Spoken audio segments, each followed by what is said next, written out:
Dear students, आज हम आपको बताने जा रहे हैं टोटल इंटरनल रिफ्लेक्शन के बारे में। आइए समझते हैं। यहाँ पर देखिए हमने लिया है डेंसर मीडियम और यहाँ पर यह है रेयरर मीडियम। इसके पहले कि हम समझे टोटल इंटरनल रिफ्लेक्शन क्या होता है, आइए समझते हैं क्रिटिकल एंगल के बारे में। Critical angle,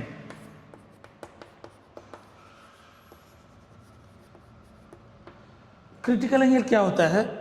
When a ray of light is traveling from denser to rarer medium, then the angle of incidence in the denser medium corresponding to which the angle of refraction becomes 90 degree is called critical angle.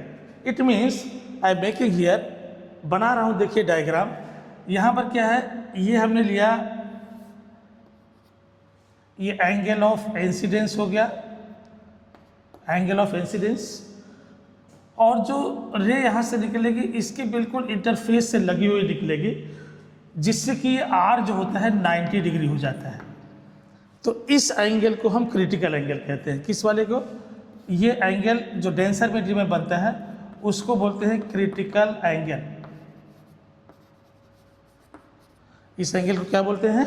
Critical angle बोल देते हैं। आइए इसमें लगाते हैं Snell's law.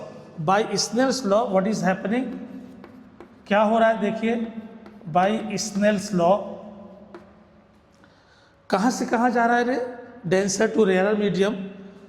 तो हम यहाँ पर लिखेंगे D mu R is equal to sine I C upon sine 90 degree. अब देखिए यहाँ पर ये हो जाएगा साइन आई सी साइन 91 हो जाएगा। ये हो गया D mu R, since D mu R is equal to 1 upon R mu D. कहाँ से होता है? Principle of reversibility. ये कहाँ से आता है इतना? ये प्रिंसिपल ऑफ रिवर्सिबिलिटी से होता है। D mu R is equal to R mu D. इसको यहाँ पर रख दीजिए। तो ये क्या आएगा देखिए, यह इंप्लाइज करेगा 1 upon R mu D, 1 upon R mu D is equal to sine I C upon 1। अब दोनों को क्रॉस मल्टीप्लाई करके आप निकाल सकते हैं, और वैसे ही उलट देंगे तो क्या आ जाएगा, ये आर म्यू डी बराबर कितना हो जाएगा, ये कॉसेक आई सी। क्या हो जाएगा? कॉसेक आई सी। तो ये आर म्यू डी और आई सी में रिलेशन है। क्रिटिकल एंगल और जो refractive index of the medium में रिलेशन है ये R mu D is equal to cosec I C. If, अगर मान लेते हैं थोड़ा देर के लिए यहाँ पर, if I C is equal to 45 degree 60 degree, कोई भी एंगल यहाँ पर लेके देख सकते हैं, तो आर म्यू डी कितने के बराबर हो जाएगा बताइए? ये हो जाएगा कितना, कॉसेक आई सी। तो यहाँ पर लिख लेंगे कॉसेक 45 डिग्री। और आप जानते हैं कि अगर आप लेते हैं साइन 45 डिग्री तो 1/√2 होता है। तो इसकी वैल्यू कितनी हो जाएगी? ये √2 हो जाएगा। आर म्यू डी बराबर कितना हो जाएगा? √2 के बराबर हो जाएगा। ये तो हमने ऐसे बताया कि ये क्या होता है। यहाँ पर हमने आपको मेन बात बताई यहाँ पर क्रिटिकल एंगल के बारे में। अब थोड़ा सा आगे बढ़ते हैं कि total internal reflection of light क्या होता है। यहाँ पर देखिए हमने क्या किया, एंगल को थोड़ा बढ़ाइए। कहाँ पर? डेंसर मीडियम में। डेंसर मीडियम में क्या है?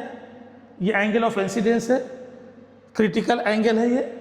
तो ये जो क्रिटिकल एंगल है, इससे थोड़ा सा भी एंगल ज़्यादा लेंगे, जैसे ही ज़्यादा एंगल लेंगे तो क्या होगा, मीन्स यहाँ पर हमने एंगल बनाया ये, और ये एंगल आई जो है वो ग्रेटर देन आई सी हो जाए। मतलब क्या हुआ, क्रिटिकल एंगल से बड़ा हो जाए तो क्या होगा, रे बाउंस बैक कर जाती है या रिटर्न बैक हो जाती है उसी मीडियम में। तो यहाँ पर क्या होगा, ये उसी मीडियम में वापस आ जाएगी। तो इसको हम क्या बोलते हैं, देखिए ये रे इंसिडेंट रे हो गया, ये अब रिफ्लेक्टेड रे हो गया।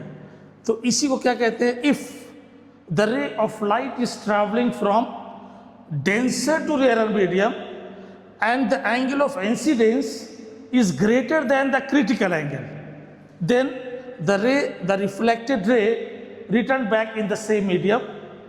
That is called total internal reflection of light. तो होता क्या है, देखिए इसमें दो कंडीशंस हैं. ये तो बन गया डायग्राम. कंडीशंस देखते हैं. नंबर वन कंडीशन क्या है?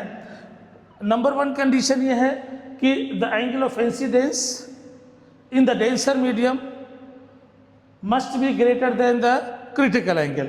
That is first condition. I is greater than IC. And second बहुत important condition है कि the ray of light must travel from denser to rarer medium. The ray of light must travel from denser to rarer medium. Means the ray of light is traveling from the ray of light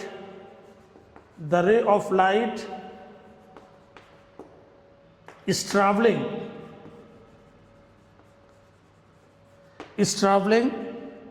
from denser to rarer medium.